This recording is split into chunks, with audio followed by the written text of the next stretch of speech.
Now, this is a follow-up video to a previous video I did about the YouTube Content ID system. Summing that video up, overall, I said, you know what? I just don't think it's worth it. I don't think it's worth it for you to put your music, unless you're in a very unique situation. I don't think it's worth it for most artists to put your music in the YouTube Content ID system. And I got so many comments, questions of people saying, hey, Mark, but why? I still want to put my music in there. Like, what happens if someone uses my song and I don't make money from that video? I'm like leaving money on the table. Here is the harsh truth. I'm going to be blunt. This is what it really comes down to. You are more likely to lose money on the YouTube Content ID system than to make money. 100%.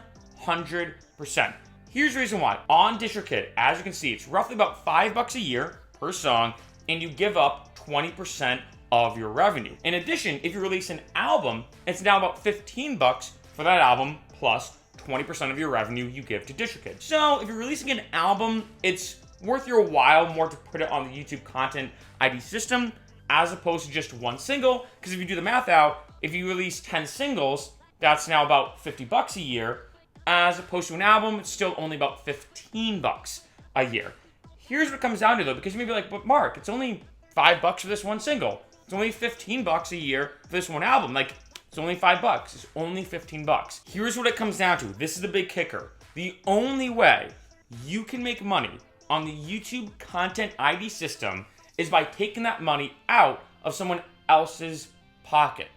Let me repeat. The only way you're going to make money from the YouTube Content ID system is if you take that money away for somebody else. And let's get even more specific. They have to voluntarily give that money to you. They have to voluntarily say, you know what? I don't feel like making money. I'd rather give this money to somebody else. Why would they do that? I'm going to be blunt. Now, for me, in case you don't know, I'm actually a YouTuber. I've been doing YouTube for about 10 years. I mean, most of you know because of these YouTube videos. I have 7 or 8 different YouTube channels, and YouTube has been paying my bills for years. I actually became more of a YouTuber in terms of being able to live off my YouTube income before my music really took off.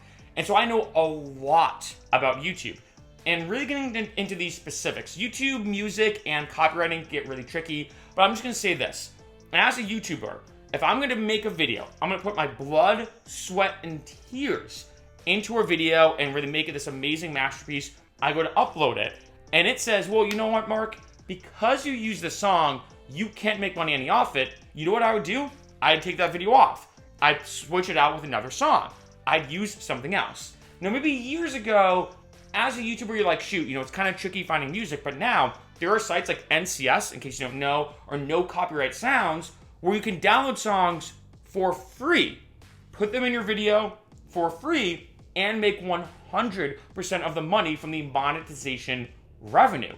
So as a YouTuber, why would I use a song that's copyrighted, and why would I give up all that money to a random artist when I could just use a free song from NCS or another database that's royalty-free music and use that? In addition now, YouTube, in case you don't know, has editing features. Well, let's say I upload a video and one of the songs gets copyrighted. And I'm like, oh man, it got copyrighted. I now have a feature in YouTube in the editing section of my YouTube studio where I can actually remove that song and replace it with a song from the YouTube audio library that's royalty-free, and then continue or start making money from that video. There is absolutely, I'm going to be blunt, no reason why someone would want to use your song unless they're 100% willing to give up that revenue. And let's take this even a step further, and this goes for me, goes for a lot of other smaller artists. Someone still has to discover it, so they have to go from this timeline almost, where they're like, you know what, I made this video, I'm looking for music. That's obviously stage 1. Stage 2 is, oh, you know what, I found this random artist, I like their songs. Stage 3 is, well, how do I obtain those songs? Do they have to buy them? Do they have to, is there a free download from you? How do they obtain the actual WAV file, MP3 file, whatever? Stage 4 then, they combine it with their editing software, they bounce the video out. Stage 5 is they upload it on YouTube, and then stage 6, which is the biggest one, is they say, you know what, I know the song's copyrighted, I know that my video's copyrighted, I know I'm not going to make any money off this video, but you know what, I'm okay. I'm okay with just giving up money to this random person. And I know I'm being pretty harsh. I know I'm being pretty intense about this, but I want to make this point because I would just hate for somebody watching this video to put their music in a YouTube Content ID system and then to make no money off of it, and not even that, lose money. If, let's say, like I said, you release 10 singles and it's $50 a year for the YouTube Content ID system, you're pretty much just throwing out $50 every year, just giving it away. And if you do more singles, if you do more albums, you're consistently giving more and more money away. The only way, in my opinion, that it's worth it for an artist is if you're a massive artist. Lady Gaga, Pharrell, Backstreet Boys, bring them into play. Backstreet Boys, 90s throwback, Skrillex. Like, all these big artists are so big, everyone knows their music, and there are so many videos of people releasing lyrics compilations of lyrics being on the screen from these songs or whatever. And the reason why, that makes sense. It makes sense for them to be in the YouTube Content ID system because they're definitely going to make way more than $5 a year, way more than that from the ad revenue. They're definitely going to make an insane amount of money because they're so popular. People will still want to use their music in their own YouTube videos, and that's a big thing. Remember, even if, let's say, you do make $5 in a year for that one single, for example. Let's say people do use it. They give up the revenue, and you make $5.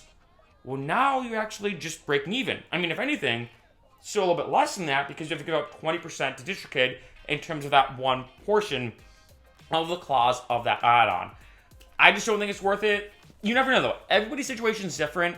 But I'm going to be blunt. For 95, maybe even 99% of artists watching this video, it's not worth it. All you are doing is wasting money.